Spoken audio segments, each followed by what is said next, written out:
Thanks, CJ, for joining us. CJ Goodwyn, who's director and writer of a new film, not yet released, but looks very interesting and very enticing.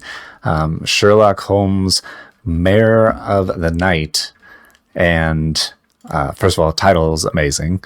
And we watched the, I guess, teaser trailer that you released most recently, and then started going back and watching all of the teaser stuff you've put out, because there's so much interesting visuals in there that I kind of wanted to consume all I could and try to get an idea of what it's about. So I'm glad we get to talk to you and kind of maybe pick your brain. I know you won't give us away any spoilers, but sure. Yeah. So yeah, thanks for coming on and talking to us about it. We're very excited about it. Of course. Yeah, I'm happy to be on the show, guys. Appreciate it. So I know you finished filming and you're in post-production, still editing. And are you shopping it around, looking for distribution? Where's it at right now? Well, man, distribution in itself could be our own podcast for like hours. So obviously distribution in the film world is pretty challenging. For this film right now, we're self-distributing. But we are going through the theaters. Okay. What's interesting nowadays, and I think the public will start to realize this, is that the theaters are having less and less content. That's why you see, like, come watch Titanic and Star Wars and The Mummy, and all these movies you've seen so many times, because they've run out of content. And so the theaters are now actually inviting indie films back into the movie theaters.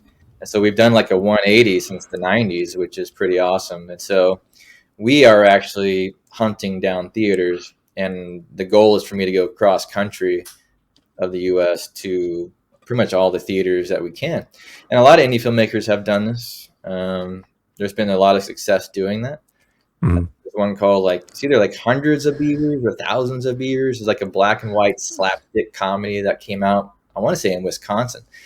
But they did really well. They made $300,000 or $400,000 going to the theaters themselves. Terrifier 2. Yeah. I know those guys from up in New York, and they did the same thing. And of course, theirs took off, word of mouth spread, and they made about $15 million at the box office. And so it's no different. That's basically what I'll be doing. So that's cool. That's very exciting that theaters are inviting in more independent stuff. I think that's very cool. It's a big undertaking to be touring it. I think that's a cool idea, though. So. No, that's the challenging part, right? On the business side, it's like, if you're going to self-distribute, you're going to have to put in a ton of work. But to me, it's just worth it compared to just giving it to a distribution company. And unfortunately, there are a lot of bad ones out there. Like, I haven't even heard of really any good ones, to be honest. Most filmmakers they're trying to find that, but it's very tricky. I always tell all the filmmakers, just be careful. Get a lawyer involved with the contracts. Make sure they're not stealing your movie, and they're making hundreds of thousands of dollars, and you're getting pennies. And that's basically what's happening now with the streaming services. Unfortunately, man, like, there's a lot of content on streaming services, and they make a lot of money, and the filmmakers, we get pennies. Yeah. And I think that's why you'll start to see more indie films in theaters now. And there's been a lot of indie films in theaters. A24 is indie. They're just a little bit bigger budget indie. Yeah. But, $1 or $2 million for a film is really not that much in the film world. So those are considered indie films, and a lot of A24s are like that. But what's really cool is that you see big-time actors still going to A24 because their stories are just very intriguing, and they don't want to go do Transformers 10. You know what I mean? Right. You get the chance to take some risks and do something new and interesting. And I think audiences are hungry for that too. I think that's very interesting. So how long have you been kind of formulating and writing the Sherlock Holmes movie? When did that start? So the idea came to me while I was filming Eyes of a Roman, which was my last featured film about Spartacus and Crassus and things of that nature. And the actor that played Marcus Crassus, his name's Les Best. And he's been a part of all my films. Really nice guy, fantastic actor. He was on the Leftover show on HBO, if you saw that back in the day. Mm-hmm. So he's been part of like 50 or 60 films. So one day I just went over to him, we're talking, and I was like, would you be up to playing like Sherlock Holmes? Of course, that's an iconic character. And so he was, pretty quick to say, yeah, I would definitely look at the idea and the story. And I've known this for a while. And he knows that I go pretty deep on my storytelling. And so as soon as I said Sherlock Holmes, he was pretty excited. But the answer to the question, I mean, that would have been like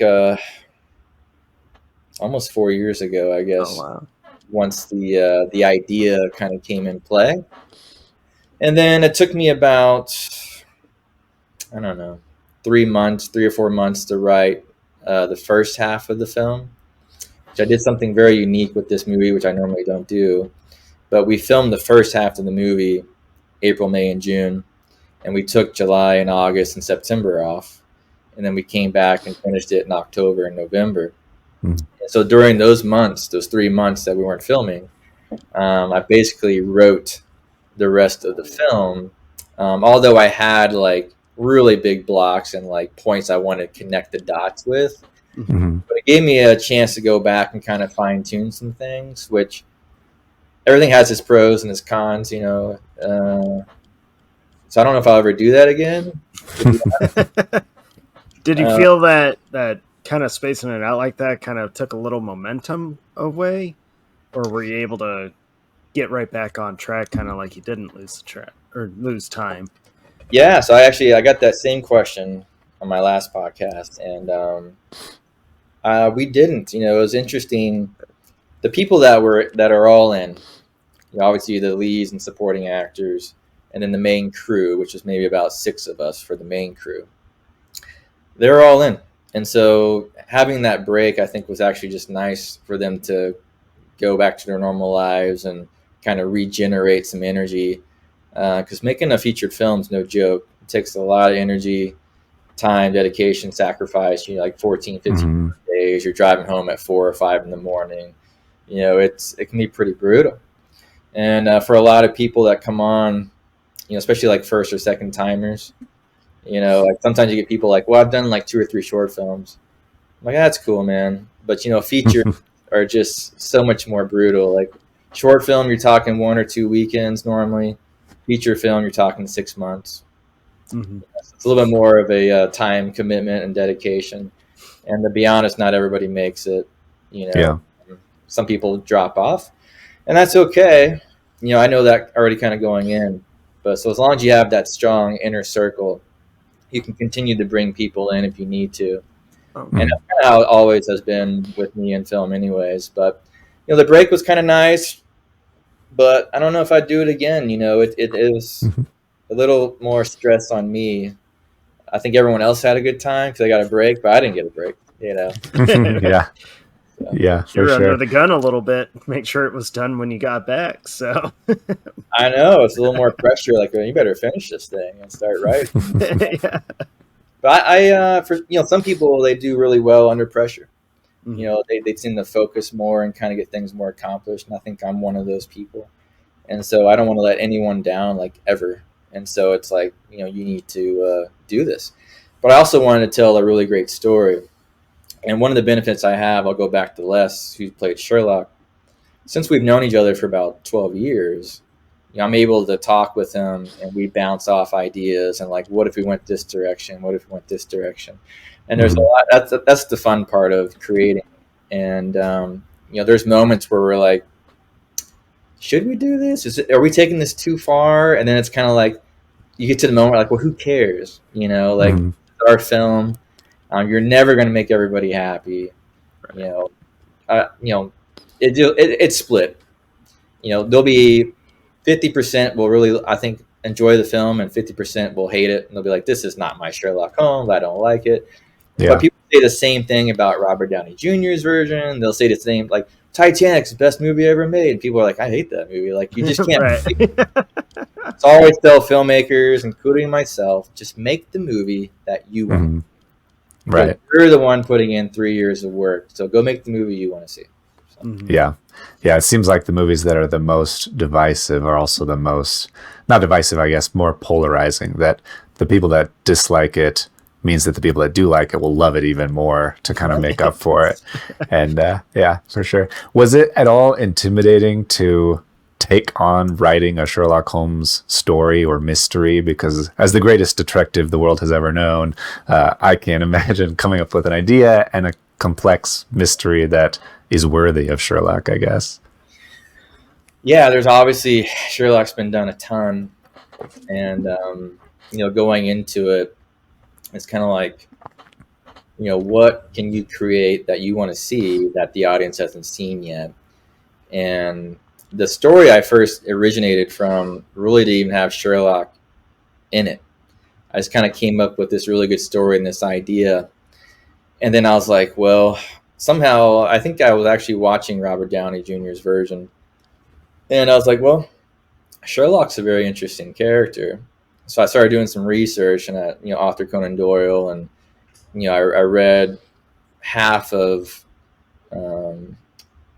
the Scarlet Book, and I read half of the, oh man, I'm butchering these. Hound of Baskerville. Because I didn't want to read all of them, because I don't want it to influence what I write. Right. And I only watched maybe 2 or 3 Sherlock films, and there's obviously a ton of Sherlock stuff.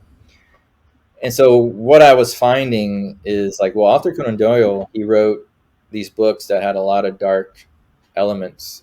Sherlock he drank a lot, he did drugs, he didn't always win the cases. He's smoking opium, like all this stuff. I'm like, well, that's very interesting, because you don't really see that with the Hollywood style.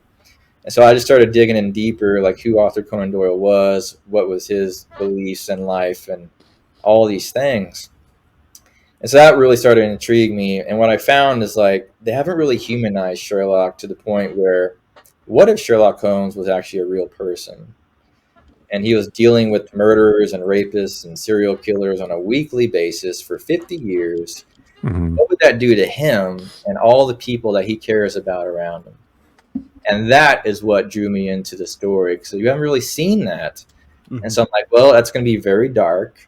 It's going to be R-rated. And it's going to be pretty messed up. And we're going to show some things that Sherlock fans have never seen. And that's what really intrigued me. And once I told Les, the beginning, the middle, and the end, he was like, yeah, I think there may be some people that may not like us, but yeah, let's do this. He's like, I'm in. I'm like, all right. So that's kind of how it came to me creating the script. And, that's very exciting. Yeah. That's kind of what I got from the small amount of visuals that you have shown. And I think it's very intriguing. I know people overuse the phrase gritty, but it does seem kind of like a more grounded, darker, gritty version of Sherlock Holmes, which is very cool because, yeah, he was late 1800s in like everything. And he's a detective, so he's involved in murders and rapists and all these dark, seedy underbelly parts of London. And I think that that's very interesting to explore. So I'm interested in seeing that. Yeah, seeing a grizzled Sherlock kind of just in the, like Jake said, the visuals that we got to see and stuff. I was like, just the visual of him kind of sitting on his own in that like room, all, the long hair and the beard. I was like, this looks like the direction I would always imagine him kind of being forced to go. So I'm very excited to see what you do with hope. this. We hope people obviously take to it more than they don't. But what's interesting, like Sherlock, you'll hear a lot of people say like, well, he doesn't show his emotions, right? That's like one of his strengths. It's just like he doesn't let that get involved. Mm-hmm. And we're the exact opposite. And so showing an emotional Sherlock, because of all these things that have happened, like true heroes in our world, they go through some serious stuff. And unfortunately, it messes up a lot of them. And that's what a true hero is. And so I really wanted to show what that looked like. So, yeah, especially seeing him later in life after he had bottled that up for so long, I could see that being in canon or whatever. Like fans could still accept that. You can kind of start to see him lose it a little bit, like in the teaser, like the guy from the river. He's like lifting him up and just like yeah. Mm-hmm. Yeah. So all those shots in the teaser, those are all in the movie. They're not just like inspirational or look and feel that you can expect kind of things. So They're in all shots from the movie. the teaser, all those shots are in the film. The short film that's out, which you might have seen, that was Mhm. for a sort of like a proof of concept, and to help crowdfund the film. So like that scene in general is not in the movie at all. It's really just kind of like, this is what our character is going through, and this is kind of the demeanor, and he's alone, he's hallucinating, and he has to smoke opium to keep the demons at bay. This is kind of who Sherlock is. So that's not in there, but there are similarities to that style in the short film, and some of the scenes, where we kind of showcase that style that I did for the short film in the movie. So. Very cool. Very cool. Were there any particular like influences in addition to Sherlock that you are injecting into it? I got like an Edgar Allan Poe vibe or something like that. They kind of share a similar time frame, but I didn't know if that was intentional or just me reading into it. No, I think you're spot on. I think as a writer, I write, I direct, and I also edit my films just because I want to tell the story I want to tell. So as a writer, kind of what influenced you, a lot of writers, they use kind of what's happened to them and their lives. Right. And so a lot of these characters, you start to kind of put your own thoughts and yourself into some of these. And then you have to like add steroids to it and make it 10 times worse. Like, I'm not that messed up. But yeah, I'm sorry. What was your question? I just just what sort of influences applied to the visuals and the story in general, other than Sherlock? Yeah, I think my story that I like to tell. I like to have them kind of relate to the real world of what we go through on a daily basis. You can see that in my past films as well. You kind of go through, like in life, we all go through things at different times, whether it's a father-son relationship or, wife, husband, whatever. And in this one, I think sometimes stories just kind of come to you, and I just felt it was very intriguing, just to show this iconic character who is a hero to a lot of people. But let's peek behind that curtain and show kind of what it really is if you're doing all those things. And that was really just the motivation. Outside of that, I think in the indie world, on the business side of things, if you're on the lesser scale, not that well known, and you're still trying to break into the industry and hopefully make a little money off of your film, Eyes of a Roman is about Marcus Crassus and Spartacus. Okay, so you're using characters that people know. Sherlock Holmes, the person, obviously, the world knows. And so that helps. That will help this movie because it's intriguing. If Sherlock Holmes was not the title and y'all saw the trailer, it still might look intriguing, but because it's not Sherlock, there wouldn't be that as many people that would want to watch it. Yeah, you kind of get some additional background for free that people bring to it. Familiarity with it. Yeah, I think that's just smart, business, on a feature. But that's not really the reason I did it, though. Sherlock's just a very cool character that can be done a lot of different ways. But one of the other fun things that I liked about it, there's obviously Easter eggs in the movie from some of these other characters in his world, but I was able to create my own villain that hasn't been in the Sherlock world. Okay. And it's a female villain. And in the teaser, you get to see her backside. Walked up, and that was really it. We're gonna reveal her more in the actual trailer coming out probably in October. Okay. But that was a lot of fun. Creating an original character to put in the Sherlock world. We actually have 2 female villains in the movie. So it's very interesting. And what I liked about it, you mentioned Edgar Allan Poe. I do have references to Edgar Allan Poe in the film because where the film started, I want to say Edgar was probably like 30 or 40 years before the Sherlock time frame for us. Okay. And so there's references there that I actually have it in some of his dialogue. He referencing Poe. He doesn't say Edgar Allan Poe. He just says Poe. Sure. So some people may not miss it. They might miss it. Mm-hmm. But another interesting thing that I was able to do is I'm a really big person, like in history. So my villain, she really went the way of like Mary Shelley, who wrote. Okay. Right? Oh, that's cool. Yeah. And then all these other females and past history that she really looks up to, and strong women and all this stuff. So it's really cool to see, and I'm excited. Yeah, I bet. That's awesome. To show that villain, she's pretty intense. So. Looking forward to that. Yeah. So I'm curious. You filmed in San Antonio, correct, or right around the San Antonio area? Yeah, on the outskirts in Comfort. Okay. How did you manage to make the outskirts kind of look like, 1800s London for Sherlock Holmes? Sure. I've been trying to rack that in my brain since watching the teaser. Like, this is an awesome undertaking. Curious to know how you pulled it off. Yeah. Or approached it, I should say. Yeah, so that kind of went into thought process while you're writing. And so it's like, well, obviously I can't bring London here, and it's not a $50 million budget where I have studios and green screens galore. So where do we start this film? Luckily, overseas, at least during that time, they did still have a lot of open space, like in the country. And Sherlock, he wasn't poor. His brother, he was wealthy, all that stuff.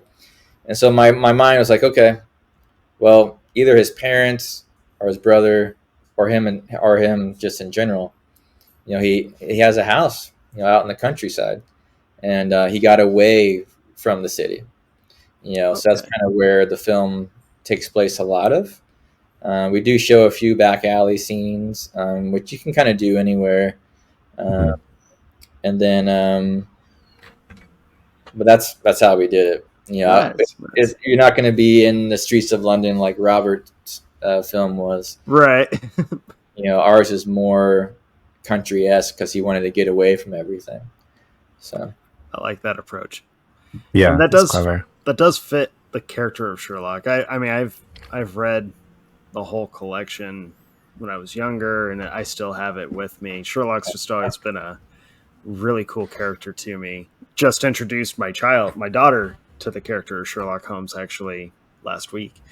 And so prepping for this has just been like, I love your approach to it, because I agree with you on seeing where all this time Sherlock has spent with such dark things, what it would actually eventually do to him over time. I think and he's a perfect character to show that kind of like weight.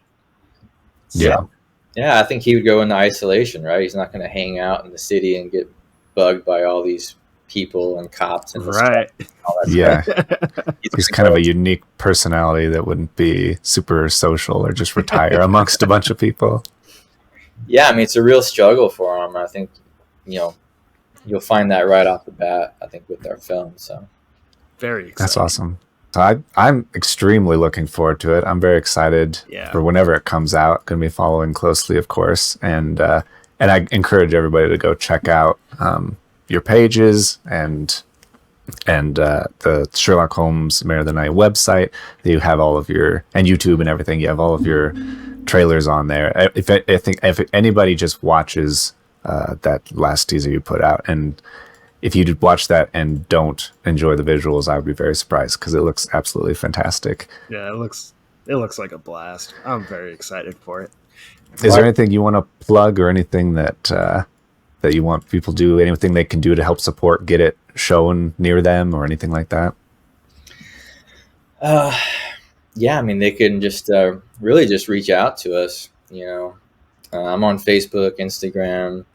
The Sherlock Holmes Mare of the Night has its own Instagram page and Facebook page, so they can message us. Kayla Rich, she's my marketing executive. She's the one that helped set this up as well. Oh, cool. so we keep track of all of that. We want to go where the audiences are that want to see the film. And most cities or even towns now have art houses that show indie films. And so the last podcast, he gave me 2 or 3 theaters, and he's up in Massachusetts. Oh, wow. Oh, cool. Oh, that's cool. So I'll be there. Yeah.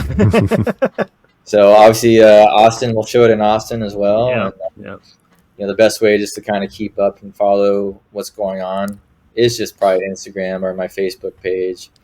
You can also follow us on my YouTube page. You can subscribe there so you get all the updates, all that fun stuff. And if you're close to San Antonio, we have a lot of other things that are going to be happening. I think we have new shirts that will be available soon that we'll be selling. And then we have a Halloween party coming in October. We have this mansion that we do in Curva. We did it last year, and we had about 100 plus people. Everyone dresses up. It's Sherlock Holmes theme, and it was really cool. A lot of Moriartys and Sherlock's walking around. Of course, I showed up as the Mad Hatter. I was like, I'm going to be different. So I was like, Alice. That's very cool. But yeah, that's really it. I mean, obviously, the more they share, the better. We love to get the word out, kind of spread this thing, like sort of like Terrifier 2 did, and really hope it just spreads across the country. I think everyone's going to enjoy the film. It's a lot of great actors, ensemble cast. We have author Conan Doyle in the film too as a character, which is very unique. They've done it before, but not very much, and so I'm very excited to show that. I dive into Lestrade's story, All right, which is really cool because he doesn't get much love. Ever. Yeah, I mean, that was something that I was like, well, where did Lestrade come from? How does he know Sherlock? And so I really dove into that too. And so it's really a film about a lot of characters that I think the Sherlock fan base loves. And even if they don't, there's still some good stuff there. And I'm excited to show everybody, and we'll see what happens, man. We'll see if they... Yeah. Sounds like something for everybody. If you're a fan of Sherlock, there's a lot of Sherlock lore, and if you don't know who he is, there's a lot of original stuff too, and that sounds very cool. Yeah, there's a lot of love in there for like the hardcore fans. We have some classic sayings that he says, and there's some really cool Easter eggs, all that good stuff. And it's good stuff, man. And if you guys are ever interested in having Sherlock on or some of our other characters, Lestrade, let me know. We'll be happy to come on and talk to the characters, and I'll have to prep them. Don't tell them too much. right. Yeah. We will do our best not to ask, spoiler style questions. So what happens to your character? Gotcha. Yeah. Tell us all of it right now. Yeah, that sounds awesome. Yeah, that would be great. All right, so everybody go check out CJ Goodwyn and his Instagram and Facebook page, and Sherlock Holmes mareofthe.night.com and their Instagram and stuff. And see where there will be screenings near you, or just get in touch and help support them. Because I think once you watch all of the promo stuff, you'll get pretty hyped for it. I know I did. I'm pretty excited about it. Awesome. So thanks. You, CJ. Yeah, thanks for coming on. That was fun. Yeah. Of course. Thanks for having me on, guys. And can't wait to watch it and see what you do with it, man. We'll have to do it again. I don't think whenever, once we know, all right, this is where it's going to hit, the theaters and all that stuff, I'd love to come back on and just tell your fan base about it. And definitely. And sometimes, the podcasters, they go to the premieres. So if you guys want to do one at the premiere, that'd be fun too. Yeah, that would, especially since Dustin's local, that would be cool. Yeah, probably wouldn't say no to that. Yeah, that we'll stay in touch for sure. That sounds awesome. Yeah, thank you, CJ. Thanks, guys. Thanks a lot. So excited. I appreciate it. Yeah, it was fun.